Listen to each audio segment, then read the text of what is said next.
دین کی سمجھ ملی، ظاہر ہے کہ اس کا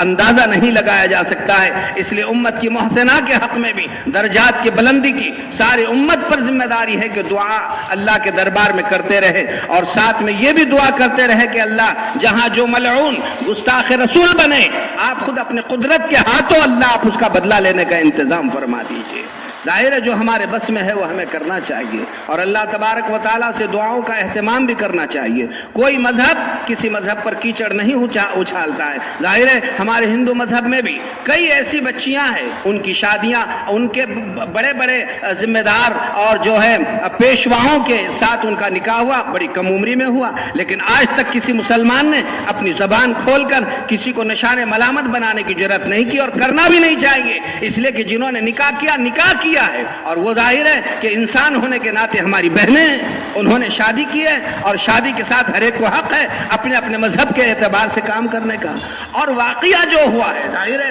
آج سے 1400 سال پہلے، 1446 سال پہلے عرب کے سرزمین پر ہوا ہے،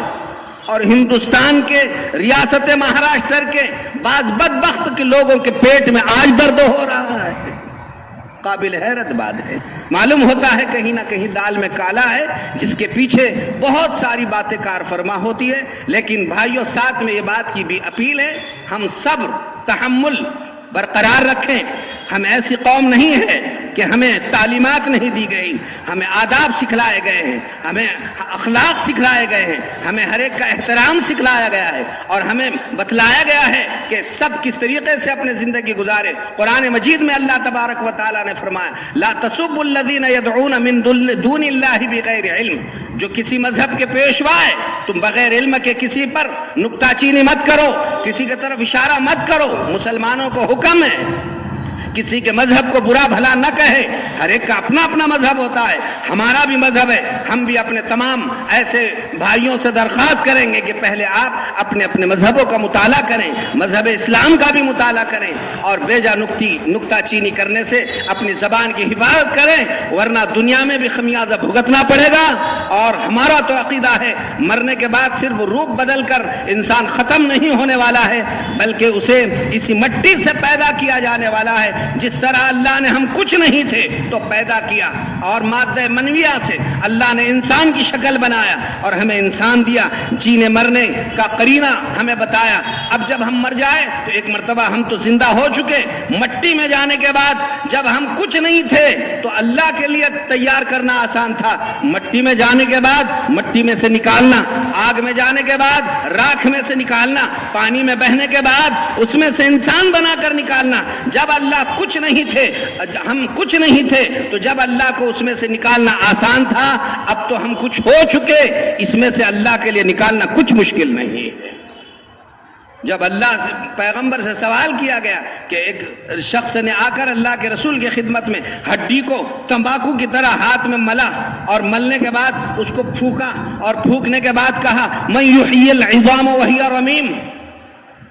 اس چورے کو اڑنے کے بعد کون زندہ کرے گا؟ سورہ یاسین کی آخری آیت پڑھیے، قل یحییھا الذی انشأھا اول مرہ، اے پیغمبر آپ بتا دیجئے اس ہڈی اس کے چورے کو وہی ذات دوبارہ زندہ کرنے والی ہے جس نے اس کو پہلی مرتبہ پیدا کیا تھا۔ ہم تو زندہ ہونے والے ہیں، اور مرنے کے بعد اپنے زندگی کے ایک ایک لمحے کا حساب اور کتاب اللہ کے دربار میں چکانا ہے۔ اسی لیے ہم محتاط زندگی گزارنے کے پابند اسی وجہ سے بنے ہوئے ہیں کہ ہمارے رب کے سامنے کھڑے ہو کر ہمیں سارے زندگی کا حساب کتاب چکانا ہے۔ اس لیے ہم کسی کے شان میں گستاخی نہیں کرتے، اور کوئی گستاخی کرے اور خاص طور پر مذہب کے بارے میں ہم اسے برداشت کرنے کے لیے بھی تیار نہیں ہیں۔ اللہ تعالیٰ صبر عطا فرمائے، ہمت عطا فرمائے، پیغمبر کی شان رسالت کی اللہ تعالیٰ جیسے آج تک حفاظت ہوئی تا قیامت اپنی قدرت کے ہاتھوں حفاظت فرما کر جو ملعون سازش کرے، گستاخی کرے، اپنی قدرت کے ہاتھوں اللہ اس کو کیفر کردار کو پہنچائے۔ وآخر دعوانا ان الحمدللہ۔